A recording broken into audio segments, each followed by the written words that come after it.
రై సిద్ధు రై సిద్ధు రై సిద్ధు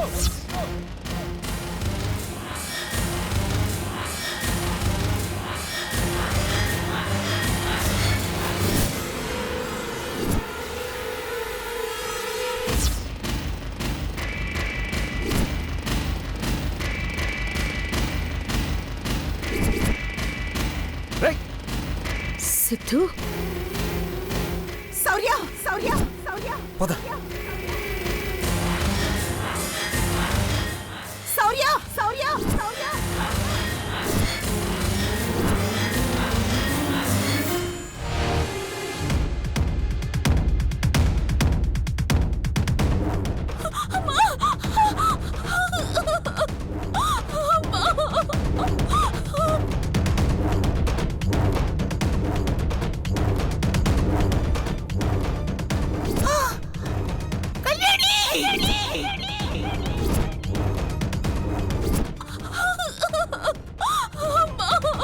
కళ్యాణి కళ్యాణి కళ్యాణి ఏమైందమ్మా కళ్యాణి కళ్యాణి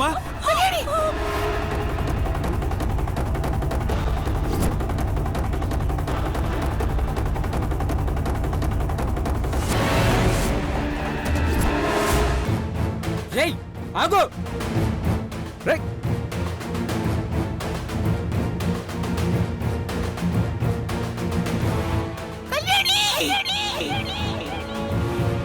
పాము అమ్మా కళ్యాణి పాము కళ్యాణి తెరువమ్మా అమ్మ కళ్యాణి కళ్యాణి తల్లి అమ్మా కళ్యాణి కళ్యాణి కళ్ళు తెరువమ్మా శౌర్య కళ్యాణికి ఏదో అయింది.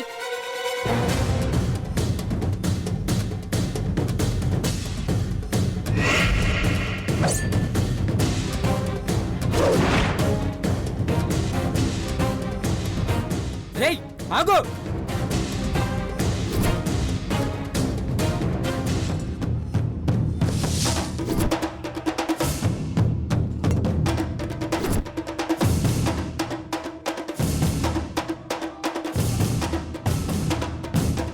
చిన్ని నువ్వు వెళ్ళి డాక్టర్ గారికి ఫోన్ చేసి త్వరగా రమ్మను వెళ్ళు మా కళ్యాణి ఏమైందమ్మా? పావు కట్టేసిందని పమ్మా.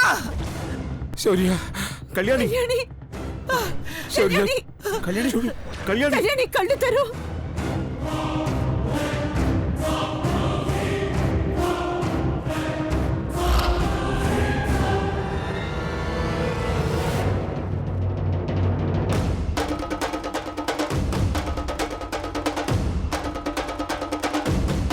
రేయ్ ఆగు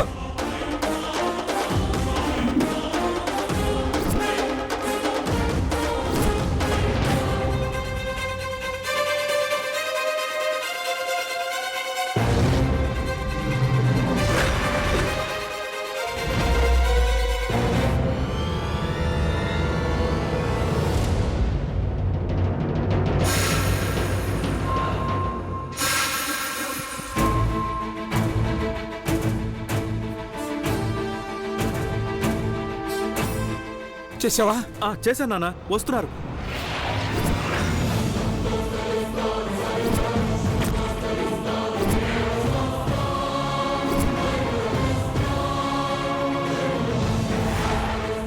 రేయ్ ఆగు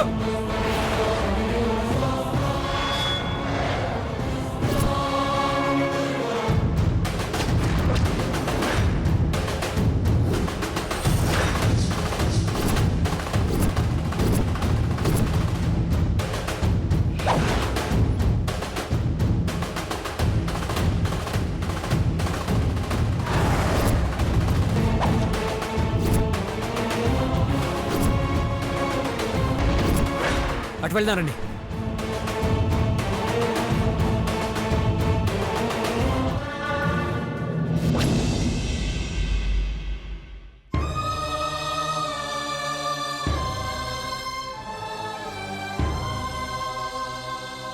సౌభాగ్య దేవికే వైధవ్య గ్రహణమా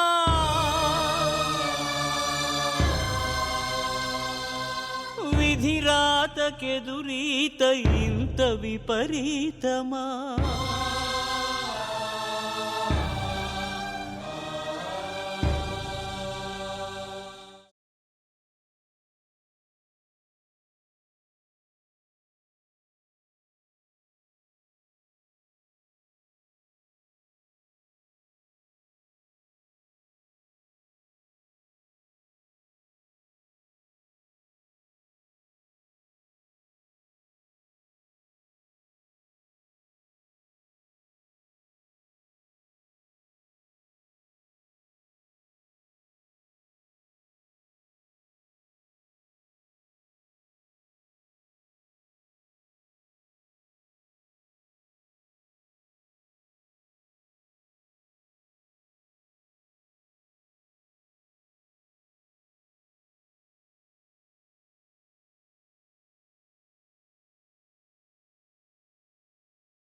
నేను వెళ్ళొస్తాను. అలాగే డాక్టర్. కళ్యాణి, కళ్యాణి,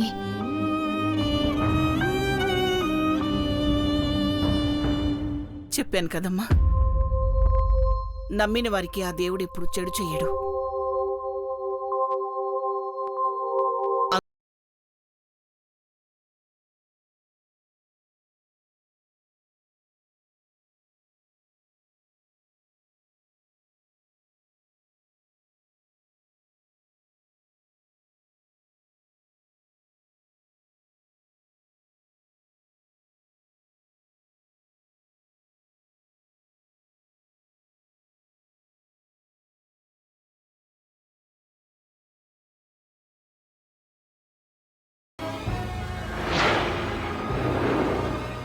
ఛ!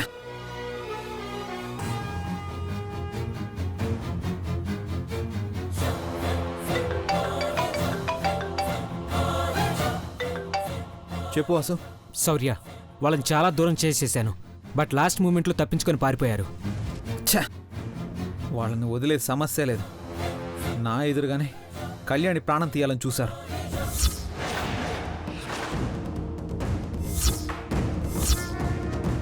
చేతికి దొరికినట్టే దొరికి తప్పించుకొని పారిపోయారు.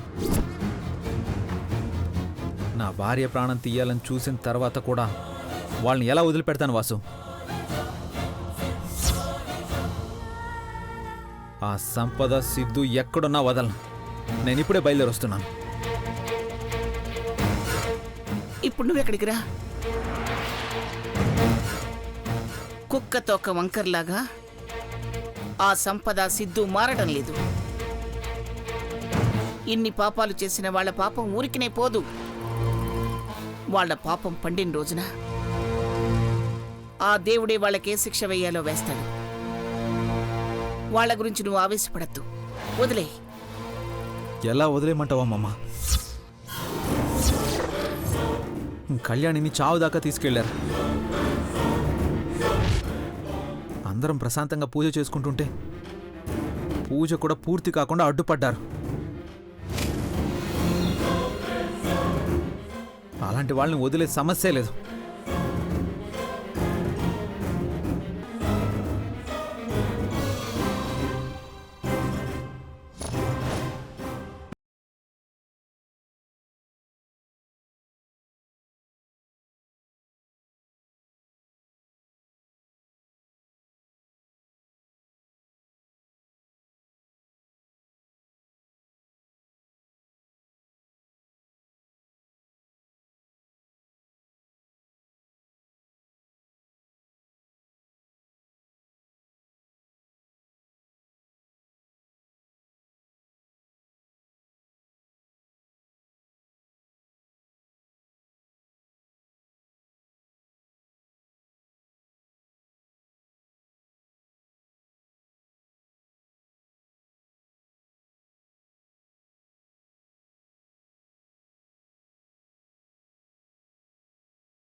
అయిపోయింది, అంతా అయిపోయింది. రేపనేది మన జీవితంలో లేదని అర్థమైపోయింది. ఎందుకు భయపడుతున్నావు శామ్? మరేం చూసుకుని ధైర్యంగా ఉండమంటావు? కనిపిస్తే కాల్చాలని చూస్తున్న పోలీసుల నుంచి తప్పించుకుని ఎంత దూరం అని మనం ఇలా పరుగులు తీస్తాం? ఏదో ఒక క్షణం వాళ్ళ గన్లో బుల్లెట్ మన పరుగును ఆపేస్తుంది అలా ఏం కాదు అని అనుకున్నాను. ఇంతకాలం శౌర్యకి నీ మీద కోపం, నా మీద ఏ మూలనో కొద్దిగా అయినా ప్రేమో జాలో ఉండేది. ఈ రోజుతో అంతా ఫినిష్. ఈసారి కనిపిస్తే నీ ప్రాణాలతో పాటు నా ప్రాణాలు తీయటం ఖాయం. ప్రాణాలు పోతాయని భయపడుతున్నావా? అంతకు మించిన భవిష్యత్తు నాకైతే కనిపించడం లేదు. నేనున్నంత వరకు నీ ప్రాణాలకి ఎలాంటి ప్రమాదము రాదు శామ్. కళ్యాణి అంటే శౌర్యకి ప్రాణం. ఆ ప్రాణం తీయాలని చూశాక ఇక మనల్ని ప్రాణాలతో వదులుతాడా?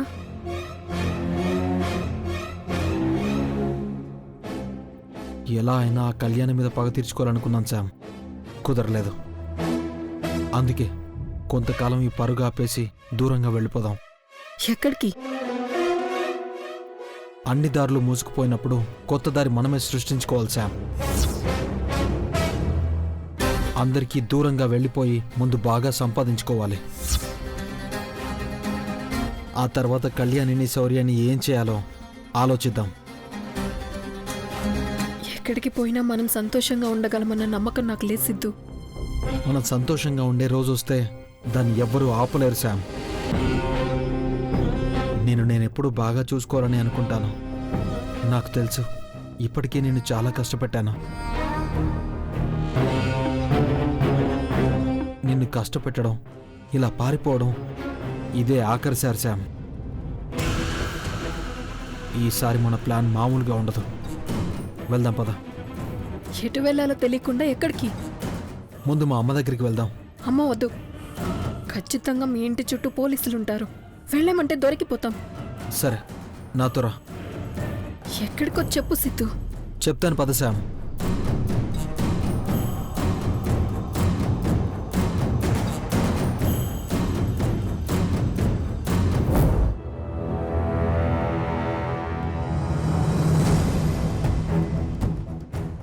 నీ కొడుకెక్కడా?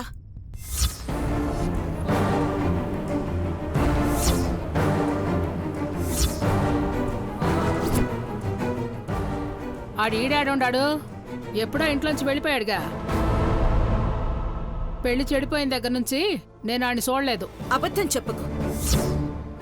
వాడు ఈ రోజు కూడా మా ఇంటికొచ్చి కళ్యాణిని చంపాలని చూశాడు. అసలు మీరు మనుషులేనా? నీ పెంపకం కూడా ఒక పెంపకమేనా? ఛీ! అంత వెధవలాగా ఎలా పెంచావు? వాడికి జాలి, దయ, ప్రేమ లాంటివేం లేవా? వాడికన్నా రాక్షసులే బెటర్. చాలా ఎక్కువ మాట్లాడుతుండవు అనుపమా. పెద్దదానివని, వియ్యపురాలివని చాలా తక్కువ మాట్లాడుతున్నాను. నా కొడుకు ఇట్టా కావడానికి కారణం నీ కూతురు. నీ కూతురు నా కొడుకు జీవితంతో ఆడుకుంది. ఓడి బంగారు లాంటి జీవితాన్ని నాశనం చేసిండాది. మహాలక్ష్మిని పెళ్లి చేసుకుంటే దానికేమి నొప్పి? పనిమాల వచ్చి పెళ్లి ఆపింది. నా బిడ్డని ఆ శౌర్యతో చంపించాలని చూసింది. అందుకే నా కొడుక్కి కోపం వచ్చి నీ కూతురి మీద పగబట్టుండాడు. పగబడితే పాతేస్తాను.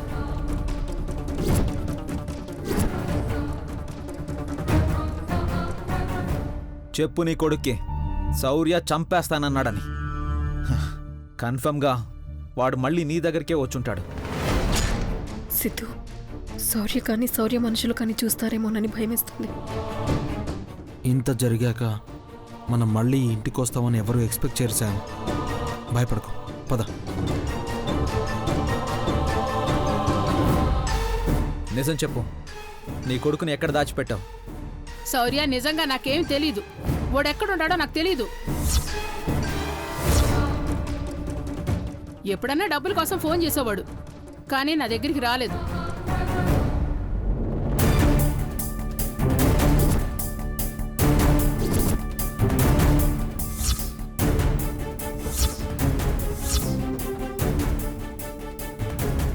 ఆ రోజు పెళ్లిలో పక్షవాతం వచ్చిన దగ్గర నుంచి నా ఆరోగ్యమేం బాగోలేదు. నన్ను వదిలే. వాడెటో వెళ్ళిపోయి ఉంటాడు. వదిలే శౌర్య. ఎలా వదిలేస్తాను వాణ్ణి? నా కళ్యాణిని ఇప్పటికే 3 సార్లు చంపాలని చూశాడు. వాణ్ణి క్షమించే ప్రసక్తే లేదు. వాణ్ణే కాదు, ఆ సంపదను కూడా.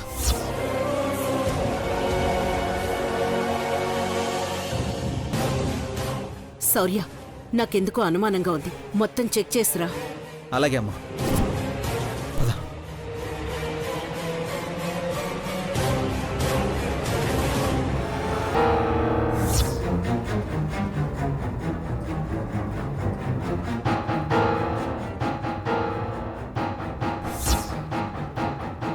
చూడు, నా కూతురికి ఏమీ కాలేదు కాబట్టి నిన్నేమీ అనకుండా వెళ్తున్నాను.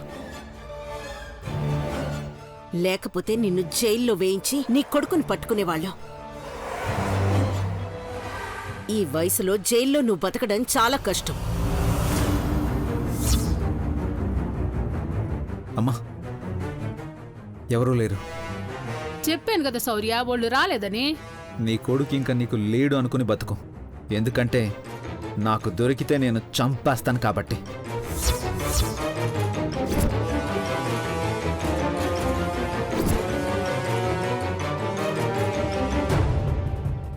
అమ్మా, పద.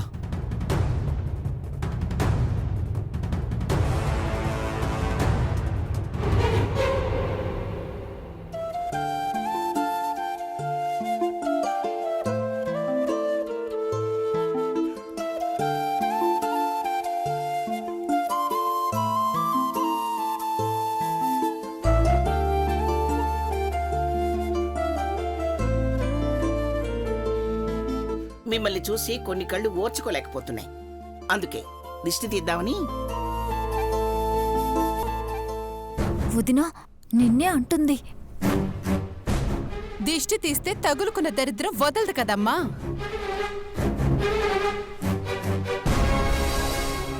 అర్థం కాలేదా అమ్మా? నీ మనవరాలు ఈ ఇంట్లోకి రాకముందు నా కొడుకు జీవితం ఆనందంగా ఉండేది. ఇది అడుగు పెట్టింది ఆనందం మాట దేవుడెరుగు. మనశ్శాంతి కూడా లేకుండా పోయింది. దమయంతి,